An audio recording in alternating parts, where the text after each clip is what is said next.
അസ്സലാമു അലൈക്കും വറഹ്മത്തുള്ളാഹി വബറകാതുഹു. പരാതികളുണ്ട്, അസ്വസ്ഥതകളുണ്ട്, വിഷമതകളുണ്ട്. ഭാര്യയ്ക്ക് സഹിക്കാൻ കഴിയുന്നില്ല. പരിഹാരമില്ലേ? കഴിഞ്ഞ എപ്പിസോഡിൽ നമ്മൾ പറഞ്ഞത് പരാതികൾ അധികരിപ്പിക്കാൻ പാടില്ല. കാണുന്നവരോടും കണ്ടുമുട്ടുന്നവരോടുമെല്ലാം നിരന്തരമായി പരാതികൾ ഇങ്ങനെ ഭർത്താവിനെക്കുറിച്ച് പറയുന്നത് ഭാര്യയുടെ നരകപ്രവേശനത്തിന് കാരണമായേക്കുമെന്ന തിരുവചനം നമ്മൾ പഠിച്ചു. എങ്കിൽ പിന്നെ പരാതി ആരോടും പറയാൻ പാടില്ലെന്നുണ്ടോ? എങ്കിൽ എങ്ങനെയാണ് ആ പ്രശ്നം പരിഹരിക്കുക? ഈ അസ്വസ്ഥതകളും പരസ്പരമുള്ള അസ്വാരസ്യതകളും ഇത് പരിഹരിക്കാൻ മാർഗമില്ലെന്നാണോ ഇസ്ലാം പറയുന്നത്? ഒരിക്കലുമല്ല. മുത്തു റസൂൽ സല്ലല്ലാഹു അലൈഹി വസല്ലമ തങ്ങളുടെ തിരുവചനങ്ങളും ഇസ്ലാമിക അധ്യാപനങ്ങളും കൃത്യമായി നമ്മൾ പഠിച്ചാൽ പരിഹാരമില്ലാത്ത ഒരു വിഷയവും ഇസ്ലാമിലില്ല എന്നതാണ് യാഥാർത്ഥ്യം. നോക്കൂ, നിങ്ങൾ പണ്ഡിതന്മാർ പഠിപ്പിക്കുന്നത് കാണാം. ഭാര്യയ്ക്ക് പരാതിയുണ്ടോ?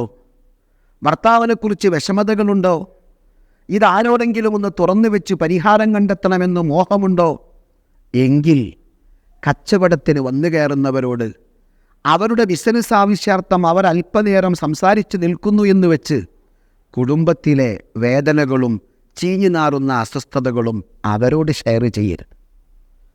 അയൽവാസികളോട് പറഞ്ഞ് കുടുംബത്തിൻ്റെ അകത്തളത്തിലെ അസ്വസ്ഥതകൾ അതിര് കടത്തരുത്. കൂട്ടുകാരോട് ചിന്തിക്കുന്നതിന് മുമ്പ് ഷെയർ ചെയ്ത് പ്രശ്നങ്ങൾ വഷളാക്കരുത്. മറിച്ച് എന്തു ചെയ്യണം? പണ്ഡിതന്മാർ പഠിപ്പിക്കുന്നു, നല്ലവരായ ആളുകളുണ്ടാവും, അഹ്ലുസ്വലാഹായ ആളുകളുണ്ടാവും, നന്മയുടെ ആളുകളുണ്ടാവും, ഇബാദത്തിലും ജീവിതകാര്യങ്ങളിലൊക്കെ ശ്രദ്ധയുള്ള നല്ലവരായ ആളുകളുണ്ടാവും.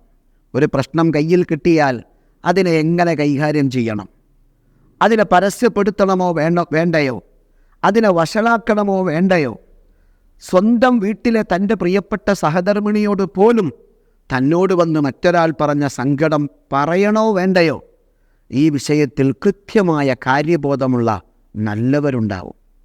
ആ നല്ല ആളുകളോട് നിന്റെ പരാതികൾ ഷെയർ ചെയ്ത് നിനക്ക് പരിഹാരം കണ്ടെത്താം. ഇസ്ലാം അതിന് അനുവദിക്കുന്നുണ്ട്. നോക്കൂ, നിങ്ങൾ അബൂദർദാ റളിയല്ലാഹു അൻഹുവിൻ്റെ കുടുംബത്തിലേക്ക് നമുക്കൊന്ന് ഇറങ്ങിച്ചെല്ലാം.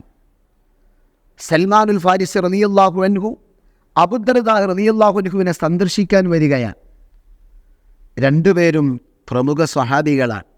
മുത്തു റസൂലിൽ നിന്ന് മതിവരുവോളം അറിവ് നുകർന്നു. ആ പാത അനുധാവനം ചെയ്ത് ആത്മീയോന്നതിയിലെ കുലപതികളായി മാറി പ്രമുഖരായ രണ്ട് സ്വഹാബികൾ, അബൂദർദാ റളിയല്ലാഹു അൻഹുവും സൽമാനുൽ ഫാരിസി റളിയല്ലാഹു അൻഹുവും.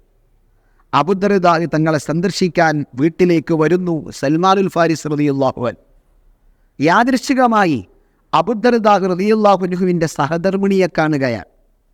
കാണുക എന്ന് പറയുമ്പോൾ കാണാനുള്ള പരിധിയും രൂപങ്ങളും ഇസ്ലാം അനുവദിച്ച ചിത്രങ്ങളെല്ലാം അവിടെയുണ്ട്. ആ കണ്ട മാത്രയിൽ തന്നെ സൽമാനുൽ ഫാരിസി റളിയല്ലാഹു അൻഹു ചിലതൊക്കെ വായിച്ചെടുത്തു. ഉമ്മദ്ദർദാ അബൂദർദാ റളിയല്ലാഹു അൻഹുവിൻ്റെ പ്രിയപ്പെട്ട സഹധർമ്മിണി വളരെ മുഷിഞ്ഞ വസ്ത്രധാരണയുമായി ഒരു വിഷമാവസ്ഥയിലുള്ളതുപോലെ സൽമാനുൽ ഫാരിസി റളിയല്ലാഹു അൻഹു വായിച്ചെടുത്തു. മഹാനവറുകൾ ചോദിച്ചു, മാ ശഅനുക്കി, എന്താ നിൻ്റെ ചിത്രങ്ങൾ, എന്താ നിങ്ങളുടെ അവസ്ഥ, എന്തെങ്കിലും വിഷമതകൾ ഉള്ളിൽ അലട്ടുന്നുണ്ടോ? ആ സമയം ഉമ്മദ്ദർദാ എന്നവർ പറഞ്ഞു, അഹൂക അബൂദർദാ ലൈസ ലഹു ഹാജത്തും ഫിദ്ദുനിയ, അങ്ങയുടെ സഹോദരൻ അബൂദർദാ ഉണ്ടല്ലോ, അദ്ദേഹത്തിന് ഭൗതിക ജീവിതത്തിൽ താല്പര്യങ്ങളൊന്നുമില്ല. ഒരു കുടുംബജീവിതത്തിൻ്റെ മാധുര്യവും ആസ്വാദനവും അതൊന്നും അനുഭവിക്കാൻ അദ്ദേഹം ചിന്തിക്കുന്നില്ല. അദ്ദേഹം ആത്മീയ ലോകത്ത് അന്ധമായി വിരാജിക്കുകയാണ്. ചില ആളുകൾ അങ്ങനെയുണ്ട്. ദിക്റുകൾ ചൊല്ലി, സ്വലാത്തുകൾ ചൊല്ലി ഏതെങ്കിലുമൊക്കെ ആളുകളോട്, ശൈഖന്മാരോട് സമീപിച്ചു കഴിഞ്ഞാൽ പിന്നെ ഭാര്യ വേണ്ട, കുടുംബം വേണ്ട, അവരുടെ കാര്യങ്ങൾ നോക്കാനില്ല. ഇദ്ദേഹം വലിയ ആത്മീയതയും പറഞ്ഞ് നടക്കും. ഇസ്ലാം അത് അനുവദിക്കുന്നില്ല. അത്തരമൊരു ആത്മീയതയും ഇസ്ലാം അനുവദിക്കുന്നില്ല. മുത്തു റസൂൽ സ്വല്ലല്ലാഹു അലൈഹി വസല്ലമ തങ്ങളത് പഠിപ്പിച്ചിട്ടുമില്ല. അതിനെ ആത്മീയത എന്നല്ല വിളിക്കുന്നത്. കിട്ടേണ്ട അറിവും കിട്ടേണ്ട നിർദ്ദേശങ്ങളും കിട്ടേണ്ടവരിൽ നിന്ന് കിട്ടേണ്ട രൂപത്തിൽ കിട്ടിയിട്ടില്ല. തനിക്ക് മാർഗനിർദ്ദേശം നൽകുന്നവരെക്കുറിച്ച് ഒരു പുനർവിചിന്തനം ആവശ്യമാണ് എന്നതാണ് സത്യത്തിൽ അതിനെക്കുറിച്ചുള്ള പഠനത്തിൽ നിന്ന് നമുക്ക് മനസ്സിലാവുക. എന്തോ ആവട്ടെ, അബൂദർദാ റളിയല്ലാഹു അൻഹുവിനെ കുറിച്ച് ഇങ്ങനൊരു പരാതി പറഞ്ഞു. കണ്ടോ നിങ്ങൾ, ഉള്ളിൻ്റെ ഉള്ളിലുള്ള പരാതി, അയൽവാസികളോട്, കണ്ടവരോട്, കുടുംബക്കാരോട് ആരോടും പങ്കുവെക്കാതെ ഒളിപ്പിച്ചു വെച്ച ആ ഒരു സ്വകാര്യ പരാതി. വിശ്വസ്തനാണെന്നും സൽക്കർമ്മിയാണെന്നും സ്വഹാബിയാണെന്നും തൻ്റെ ഭർത്താവിന് ഗുണം ചിന്തിക്കുന്നവനാണെന്നും ബോധ്യപ്പെട്ട സൽമാനുൽ ഫാരിസി തങ്ങളോട് മാത്രമാണ് ഷെയർ ചെയ്തത്. ഉടനെ തന്നെ സൽമാനുൽ ഫാരിസി റളിയല്ലാഹു അൻഹു ആ പരാതിക്ക് പരിഹാരത്തിന് ഇടപെടുകയാൽ അബൂദർദാ റളിയല്ലാഹു അൻഹുവിനെ കാണുന്നു. മഹാനവറുകളോട് പറയുന്നു, ഇന്ന ലി റബ്ബിക അലൈക ഹഖ്ഖാ, സൃഷ്ടാവിനോട് നിങ്ങൾക്ക് കടപ്പാടുകളുണ്ട്, ശരി തന്നെയാണ്. വലി നഫ്സിക അലൈക ഹഖ്ഖാ, നിങ്ങളുടെ ശരീരത്തിനോട് നിങ്ങൾക്ക് കടപ്പാടുണ്ട്. ശരീരത്തെ വിഷമിപ്പിച്ച് ശരീരത്തെ നാശത്തിലേക്ക് തള്ളിവിട്ടുകൊണ്ടുള്ള ജീവിതത്തിലെ അധ്വാനങ്ങളും ആത്മീയ മേഖലകളും അത് ചിന്തയ്ക്ക് വിധേയമാക്കേണ്ടത്.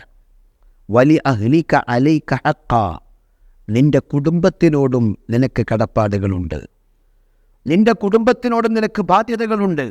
ഫഅഅതി കുല്ലദി ഹഖ്ഖിൻ ഹഖ്ഖാ, ആർക്കൊക്കെ എന്തൊക്കെ കടപ്പാടുകൾ നിർവഹിച്ചു കൊടുക്കേണ്ടതുണ്ടോ അതെല്ലാം കൃത്യമായി നിർവഹിച്ചു കൊടുക്കണം. അതാണ് പ്രവാചകാധ്യാപനം സ്വല്ലല്ലാഹു അലൈഹി വസല്ലം. ഉടനെ തന്നെ അബൂദർദാ റളിയല്ലാഹു അൻഹു ചെയ്തതെന്താ? തൻ്റെ പ്രിയപ്പെട്ട കൂട്ടുകാരൻ തന്നോട് നടത്തിയ ഈ സതുപദേശം നേരെ മുത്ത് റസൂൽ സ്വല്ലല്ലാഹു അലൈഹി വസല്ലമ തങ്ങളുടെ ചാരത്ത് ചെന്നു. ഫദക്കറ ദാലിക ലഹു, നബി തങ്ങളോട് ഈ വിഷയം പറഞ്ഞു. എന്നോട് സൽമാനുൽ ഫാരിസി ഇങ്ങനൊരു ഉപദേശം നടത്തിയിട്ടുണ്ട്. എൻ്റെ ഭാര്യയുടെ കടപ്പാടിലേക്കും ബാധ്യതയിലേക്കും ഭൗതികമായ ആവശ്യങ്ങൾ നിർവഹിക്കുന്നതിലേക്കും ഞാൻ മടങ്ങണമെന്നാണ് സൽമാൻ എന്നോട് പറഞ്ഞത്. മുത്തു റസൂൽ തങ്ങളോട് ചോദിക്കുന്നു, അവിടുത്തെ അഭിപ്രായം എന്താണ്? മുത്തുനബി സ്വല്ലല്ലാഹു അലൈഹി വസല്ലമ തങ്ങൾ പഠിപ്പിക്കുന്നത് കുടുംബത്തെ അവഗണിച്ചുകൊണ്ടുള്ള ആത്മീയതയല്ല, കുടുംബത്തെ അവഗണിച്ചുകൊണ്ടുള്ള സൗഹൃദ ബന്ധങ്ങളല്ല, കുടുംബത്തെ അവഗണിച്ചുകൊണ്ടുള്ള സ്വച്ഛന്തമുള്ള വിഹാരമല്ല. നബിതങ്ങൾ അവിടുന്ന് പറഞ്ഞു, സ്വദഖ സൽമാൻ, സൽമാനുൽ ഫാരിസി റളിയല്ലാഹു അൻഹു പറഞ്ഞത് സത്യമാണ്. അതാണ് മുത്ത് റസൂലിൻ്റെ അധ്യാപനം. പരാതികൾ ഉണ്ടാകാം, അതാരോട് പറയണമെന്ന് ചിന്തിക്കണം. പറയപ്പെടുന്ന ആളുകൾ നല്ലവരാവണം, അവരതിൻ്റെ പരിഹാരം കാണുകയും ചെയ്യും. ഇസ്ലാമിൻ്റെ അധ്യാപനത്തിൻ്റെ വഴിയിലങ്ങ് സഞ്ചരിച്ചാൽ പരിഹാരം കിട്ടാത്ത പ്രശ്നങ്ങളില്ല എന്നത് നാം വസ്തുതാപരമായി മനസ്സിലാക്കണം. അപ്പോഴുമുണ്ട് സങ്കടം. അങ്ങുമിങ്ങുമുള്ള പ്രശ്നങ്ങളൊക്കെ പരിഹരിച്ചാലും വേണ്ട രൂപത്തിൽ ചെലവിന് കിട്ടുന്നില്ല. ആൾ ചിരിക്കുന്നുണ്ട്, തന്നോട് നല്ല സമീപനമാണ്, എല്ലാം ശരി തന്നെയാണ്. പോക്കറ്റിൽ നിന്ന് വേണ്ടത് ഇറക്കുന്നില്ല, തനിക്ക് ആവശ്യമുള്ളത് കിട്ടുന്നില്ല, തൻ്റെ മക്കൾക്ക് ആവശ്യമുള്ളത് കിട്ടുന്നില്ല. അതിനെന്താ പരിഹാരം? അടുത്ത എപ്പിസോഡിൽ കാണാം. അസ്സലാമു അലൈക്കും വറഹ്മത്തുള്ളാഹി വബറകാതുഹു.